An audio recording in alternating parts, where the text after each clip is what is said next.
il aurait fait absolument tout ce qu'il voulait de moi. J'avais été conditionné pendant plusieurs années auparavant pour avoir vraiment envie de le rencontrer, de recevoir l'initiation qui implique des pratiques sexuelles.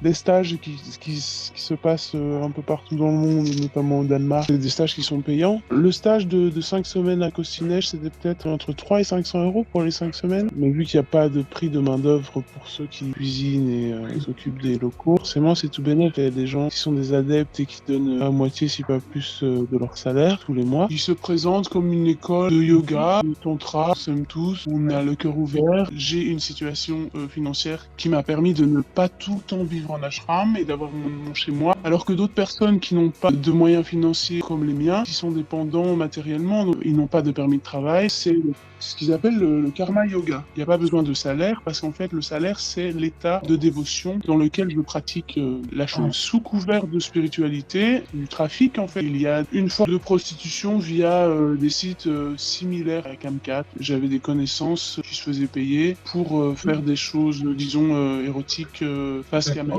Et avec cet argent, elles pouvaient payer leur visite chez Vivo-la-Roue. Moi, je l'ai rencontré une seule fois, cet homme. J'ai eu la chance de ne pas avoir de rapport sexuel avec lui. Le culte du secret dans cette organisation est très très très présent. Donc quand on le rencontre, il faut pas le dire évidemment pour le protéger, vu qu'on sait tous qu'il est recherché par Interpol. On m'a dit oui, il a été accusé d'abus sur mineurs. Et là, mes professeurs m'ont dit mais tu sais, c'est comme Jésus. Jésus, il était persécuté parce qu'il voulait faire le bien et donc les forces du mal qui le persécute. J'ai atterri à Charles de Gaulle, on est venu me chercher, on m'a pris mon téléphone, mon passeport. D'abord, j'ai été dans une maison, j'appelle ça la maison relais, il y a que des femmes, et qui attendent leur tour. Il y a une hiérarchie, il y a des femmes qui vivaient là en permanence, parfois depuis plusieurs années, qui s'occupent de l'administratif, de gérer les filles, de fouiller les sacs. Quand j'étais dans la maison relais, on m'a donné la tâche de faire le tour de la maison pour faire une liste de qui allait participer au rituel lesbien urinaire le soir. Il y avait une fille qui était prostrée, donc je lui ai posé la question et elle m'a dit non, je viens de revenir de chez lui, donc j'ai besoin d'intégrer. En fait, elle était simplement en état de choc. Au bout de quelques semaines, j'ai été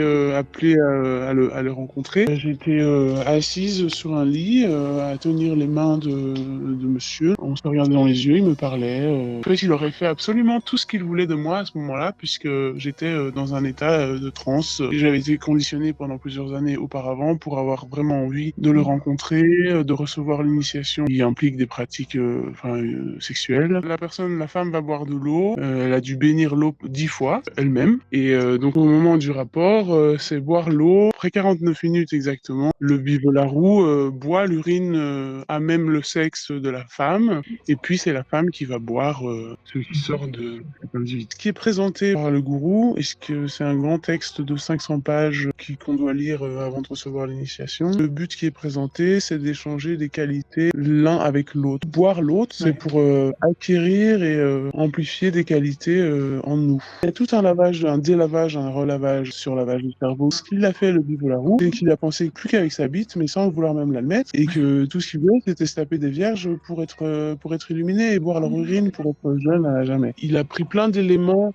spirituels réel, utilise à des fins de manipulation et d'être un être qui s'identifie à Dieu le Père. Il dit pas je, il dit nous. Ça a été très compliqué pour moi de porter plainte ou de même d'en parler parce que nous réduisent en soumission avec les vœux qu'on a fait plein de fois en disant je jure que je ne dirai pas ça, je ne partagerai pas telles et telles infos, je ne dirai pas que j'ai été voir Vivo-la-Roue machin, je dis qu'il ne m'a pas violé que machin, et tout ça de jurer de manière répétée sur la Bible, sur sa propre santé.